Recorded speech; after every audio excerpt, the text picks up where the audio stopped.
हगवणे कुटुंबाकडून केवळ वैष्णवीचाच नाही तर तिच्या मोठ्या जावेचा सुद्धा छळ करण्यात आला होता।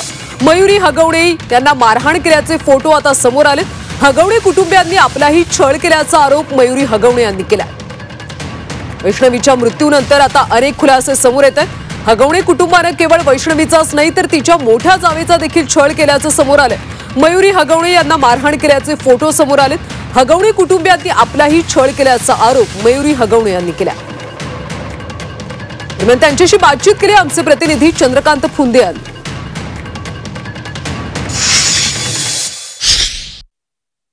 आपल्यासोबत स्वतः मयुरीताई आहे। वर्षभर सगळं सहन केलं, त्याच्यानंतर माझी लिमिट संपली सहन करायची। मग मी 1.5 वर्ष झालं मी त्या शेजारच्याच रूम मध्ये वेगळं राहत होते। माझ्यासोबत पण त्यांनी मारपीट केली होती, नंदेनी पण मारपीट केली होती, अजून दीरांनी आणि सासूनी पण मारपीट केली होती। जेव्हा माझे मिस्टर नसायचे तेव्हा हे चौघं माझ्यावरती अटॅक करायला यायचे।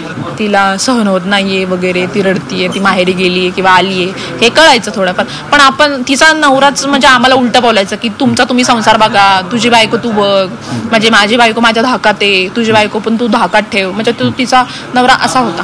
थोरली सून आहे हगवणे कुटुंबियाची, यांनाही असाच त्रास झाला म्हणून ते आता स्वतंत्र राहतात आणि विशेष करून हगवणे कुटुंबातला थोरला मुलगा यांच्या सोबत आहे, हे सर्वात महत्त्वाची बाब आहे। त्यामुळे जे कोणी ज्यांच्या छळामुळे वैष्णवीचा जीव गेला त्यांना कठोर शिक्षा ही झालीच पाहिजे। व्हिडिओ जर्नलिस्ट नितीन सांडबोरसह झी मीडिया, चंद्रकांत फुंदे।